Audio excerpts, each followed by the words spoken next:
إن الحمد لله نحمده ونستعينه ونستغفره ونعوذ بالله من شرور أنفسنا ومن سيئات أعمالنا من يهده الله فلا مضل له ومن يضلل فلا هادي له وأشهد أن لا إله إلا الله وحده لا شريك له وأشهد أن محمدا عبده ورسوله صلى الله عليه وسلم يا أيها الذين آمنوا اتقوا الله حق تقاته ولا تموتن إلا وأنتم مسلمون يا أيها الناس اتقوا ربكم الذي خلقكم من نفس واحدة وخلق منها زوجها وبث منهما رجالا كثيرا ونساء واتقوا الله الذي تساءلون به والأرحام إن الله كان عليكم رقيبا يا أيها الذين آمنوا اتقوا الله وقولوا قولا سديدا يصلح لكم أعمالكم ويغفر لكم ذنوبكم ومن يطع الله ورسوله فقد فاز فوزا عظيما أما بعد فإن أصدق الحديث كتاب الله وخير الهدي هدي محمد صلى الله عليه وسلم وشر الأمور محدثاتها وكل محدثة بدعة وكل بدعة ضلالة وكل ضلالة في النار. Sachez mes frères, ahsanallahu ilayna wa ilaykum, qu'Allah tabarak wa ta'ala a choisi parmi les hommes les prophètes. Et parmi les prophètes, il a choisi les messagers. Et parmi les messagers, il a choisi 5 d'entre eux.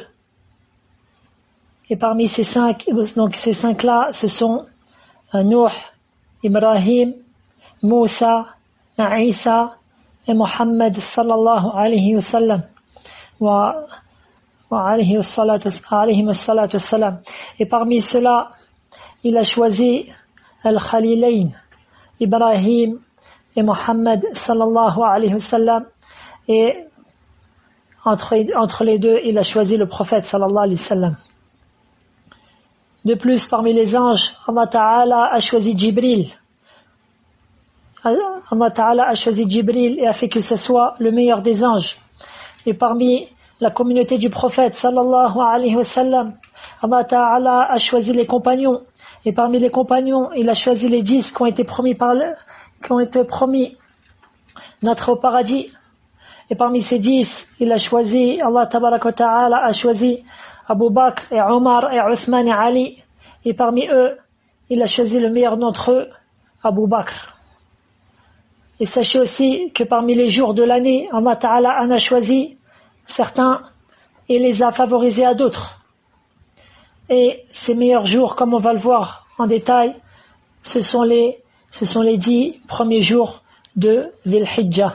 قال الله تعالى وربك يخلق ما يشاء ويختار ما كان لهم الخيرة سبحان الله وتعالى عما يشركون. Le verset dans Surat Qasas, numéro 68. Ton Seigneur crée ce qu'il veut et il choisit. Il ne leur a jamais appartenu de choisir. Pureté à Allah, il est bien au-dessus de ce qui lui associe. Et pour commencer ce cours, j'aimerais commencer par un petit préambule, à savoir que les rites islamiques sont basés sur les mois lunaires, qui sont au nombre de 12. 4 d'entre ces mois-là sont sacrés. قال الله تعالى إن عدة الشهور عند الله 12 شهرا إن عدة الشهور عند الله 12 شهرا في كتاب الله يوم خلق السماوات والأرض منها 4 حرم ذلك الدين القيم فلا تظلموا فيهن أنفسكم. Allah Ta'ala dit, Surat At-Tawbah, le repentir, verset 36, le nombre de mois auprès d'Allah est de 12. Dans la prescription d'Allah, le jour où il créa les cieux et la terre. Donc là, je fais une petite parenthèse. Donc les mois lunaires là, c'est pas quelque chose que le prophète sallallahu alayhi wa sallam, il a inventé. Ou ses compagnons là. Ou ses compagnons. Non. Ceci était présent bien avant lui. Tandis que le calendrier lunaire, c'est-à-dire la première année, c'est l'année de l'exil du prophète sallallahu alayhi wa sallam de Mecca à Al-Madina. Alors ceci, le calendrier, c'est-à-dire à partir de quelle année commence le calendrier des musulmans? Alors ceci a été effectué du temps de Omar ibn al-Khattab lorsqu'il était calife et que c'était l'émir des musulmans. Car il voulait avoir un calendrier qui se distinguait des non-musulmans.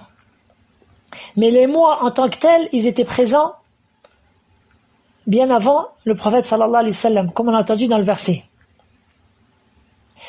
Je reprends le verset. 4 d'entre eux sont sacrés. Telle est la religion droite. Durant ces mois, ne faites pas de tort à vous-même. Donc, ces 12 mois sont donc, comme je l'ai cité, ils sont donc au nombre de 12, comme j'ai cité, et 4 d'entre eux sont sacrés. Donc, je vais citer ces 12 mois. Car, ce qui est malheureux et ce qu'on voit beaucoup, c'est que beaucoup de musulmans ne connaissent même pas ces mois. Donc je vais les citer dans l'ordre. Le premier mois, c'est donc Muharram, ensuite Safar, 3e Rabi' al-Awwal, 4e Rabi' al-Akhir, 5e Jumad al-Oula, 6e Jumad al-Akhirah, 6e Rajab, 7e Sha'ban,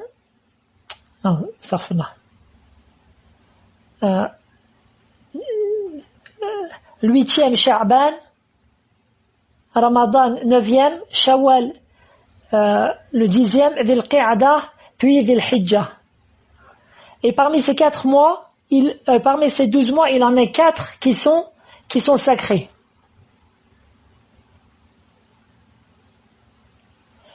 Rajab, c'est-à-dire qui est séparé, et ensuite 3 autres qui sont consécutifs. Dhil Qi'ada, Dhul Hijjah et Muharram, qui sont les mois, le 11e mois, le 12e mois et le premier mois du calendrier. قال الحفيظ ابن رجب رحمه الله تعالى إن شهر ذا الحجة أفضل الأشهر الحرم حيث كان أعظمها حرمة. Le Hafiz ibn Rajab rahimahullah dit, certes le mois de Dhul Hijjah, donc c'est le mois le mois du Hajj et le mois qui va bientôt commencer, ici ils ont dit que ça sera demain, le mois commence demain après le Maghrib. Donc Ibn Rajab dit, certes le mois de Dhul Hijjah est le meilleur des mois sacrés, car sa sacralité est plus immense. Et parmi les choses qui montrent la valeur donc de ce mois, et en particulier ces 10 premiers jours, les 10 premiers jours de ce mois de Dhul Hijjah, ce qui suit. Allah Ta'ala dit, wal fajr, wal layalin ashr, wal shaf'i wal watr. Allah Ta'ala a juré par l'aube, wal fajr, wal layalin ashr. Ensuite Allah Ta'ala dit, et par les 10 nuits. Ensuite Allah Ta'ala dit, et par le père et l'impère. Or Allah Tabaraka wa Ta'ala ne jure que par une chose douée d'importance. Allah Ta'ala ne jure que par une chose douée d'importance, de valeur. Et Allah Azza wa Jal jure par ce qu'il veut d'entre ses créatures.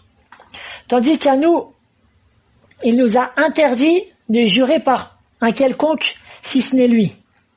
Comme a rapporté l'imam Tirmidhi, d'après Omar ibn al-Khattab radiyallahu anhu, anna Rasulullah sallallahu alayhi wa sallam qala man halafa bi ghayri Allahi faqad kafara aw ashrak.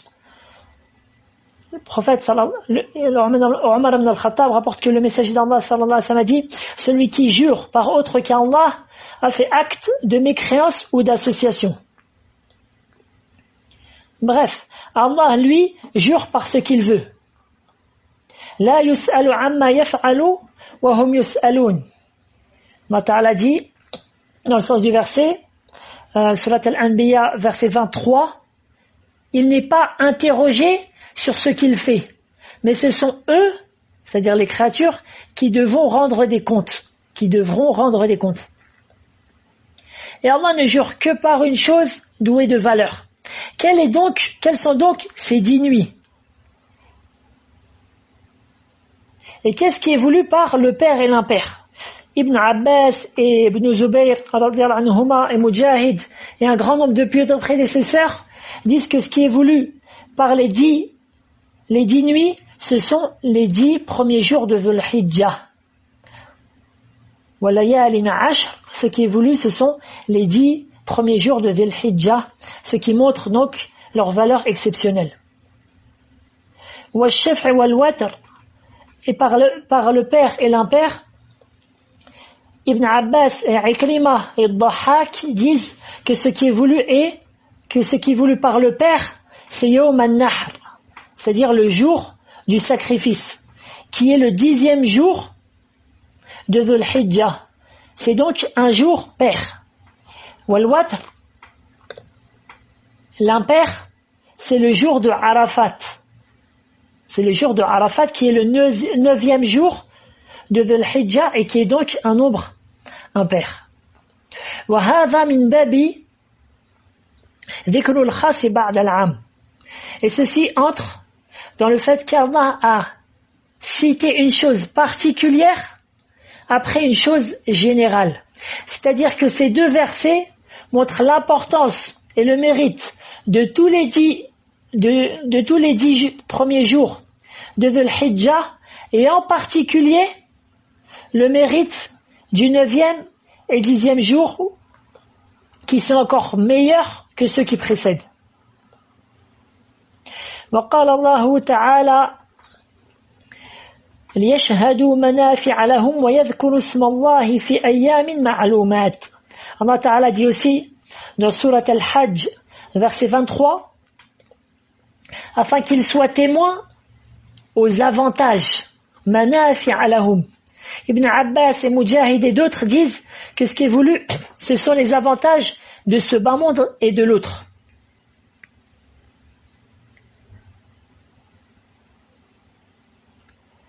Ensuite, Allah Ta'ala dit وَيَذْكُرُ اسْمَ اللَّهِ فِي أَيَّامٍ مَعْلُومَاتٍ, et qu'il cite le nom d'Allah fi ayyamin ma'lumat, aux jours fixés.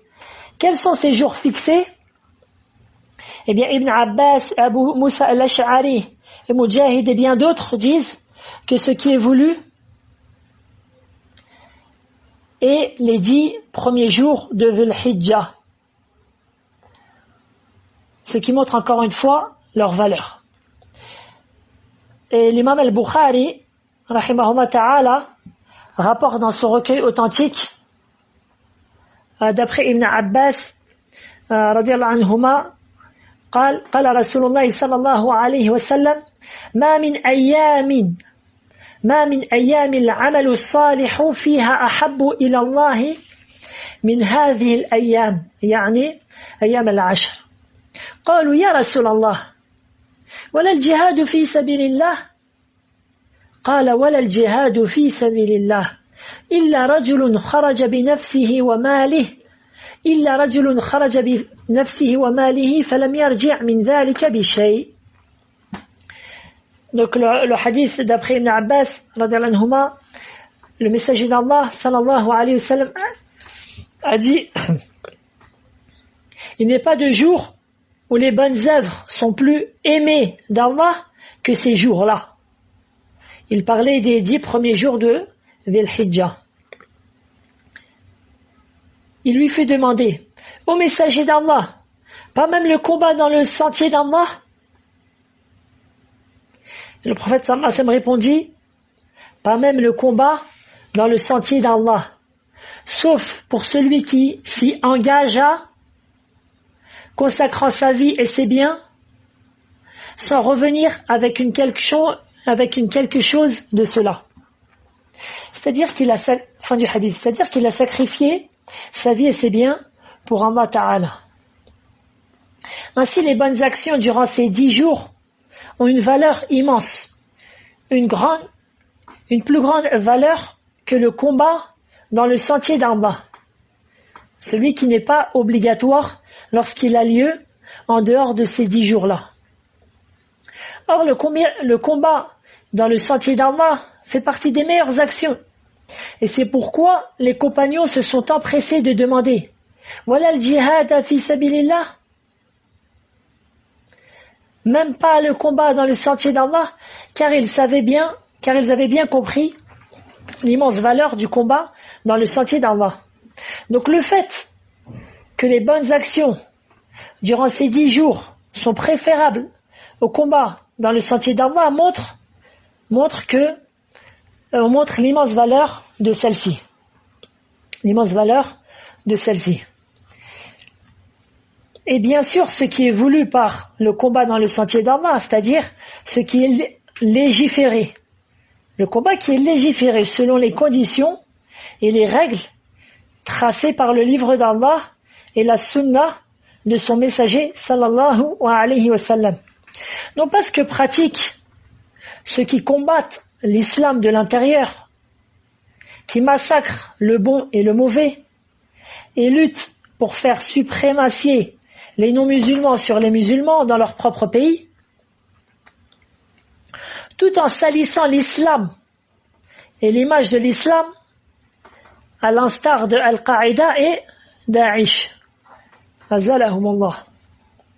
Donc ces gens-là, leurs actes n'ont rien à voir avec al-jihad, bal huwa min al-fasad. Ils n'ont rien à voir avec le combat dans le sentier d'Allah, mais au contraire, leur acte, c'est de la corruption sur terre. Puis, par exemple, après avoir rendu grand service à son maître et avoir terminé sa mission, tu vois le leader égaré de Daesh, Abu Bakr al-Baghdadi, disparaître. Tout comme tu ne sais pas d'où il est venu, d'où il est sorti, tu ne sais pas non plus où est-ce qu'il est passé. Et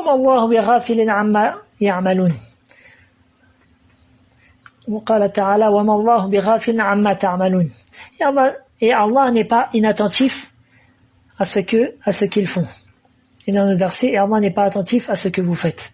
Bref, après avoir compris que les bonnes actions durant ces 10 premiers jours de Dhul Hijjah sont décuplées et sont meilleures que les bonnes actions durant une autre période de l'année. On pourrait se demander, ces 10 premiers jours de Dhul Hijjah sont-ils préférables aux 10 derniers jours de Ramadan? Sachant que les 10 derniers jours de Ramadan s'y trouve la nuit du destin. Une nuit qui est préférable à 1000 mois. Cheikh al-Islam Ibn Taymiyyah rahimahullah dit: les journées des 10 premiers jours de Dhul Hijjah, donc les journées, sont meilleures que les journées des 10 derniers jours de Ramadan. Ça, c'est pour les journées. Et les nuits des 10 derniers jours du Ramadan sont préférables aux nuits des 10 premiers jours de Dhul Hijjah. Et ceci donc est pour les nuits. Voilà pour cela. Une autre question qu'on pourrait se poser, à savoir, quelle est la cause que ces 10 premiers jours sont préférables au reste des jours de l'année? Est-ce qu'il y a une cause ou pas? Al-Hafiz ibn Hajar rahimahullah dit: et ce qui semble clair est que la cause que ces 10 jours de Dhul Hijjah sont préférables à autres que eux, car dans ceci ont été réunis ummahat al-ibada, c'est-à-dire les adorations mères, qui sont la prière, le jeûne, l'aumône et le hajj, et le pèlerinage. Et tout cela ne se trouve pas dans autre que ceci. Tout cela ne se trouve pas dans un mois autre que celui-ci. En effet, tu ne trouves pas dans un autre moment de l'année tous ces actes toutes ces actions rassemblées. Un point important. Le hadith dans Sahih al-Bukhari qu'on a lu. Donc le prophète sallallahu alayhi wa sallam nous dit ما من أيام العمل ما من أيام العمل الصالح فيها أحب إلى الله. Donc ceci est en arabe ce qu'on appelle fahiya siratun mu'akkadatun lil'umum.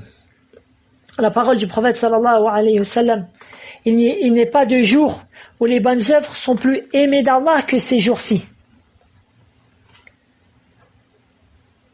Cette tournure montre l'insistance sur la généralité al-umum, c'est-à-dire que toute forme de bonne action,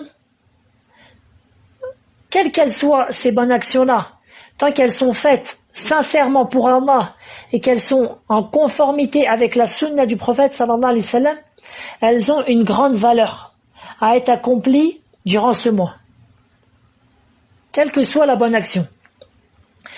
Ainsi, la parole du prophète sallallahu alayhi wa sallam vise toute forme de bonne action, les obligations et les surérogatoires. L'imam Ibn Rajab rahimahullah dit: les actes surérogatoires des 10 de Dhul Hijjah, 10 premiers jours de Dhul Hijjah, sont meilleurs que les actes surérogatoires des 10 derniers jours du Ramadan. Et c'est ainsi que les actes obligatoires durant les 10 de Dhul Hijjah, ils sont multipliés, plus que les actes obligatoires effectués en dehors de lui. Donc ceci nous pousse à nous accrocher, nous cramponner aux actes obligatoires et d'augmenter au maximum les actes surérogatoires.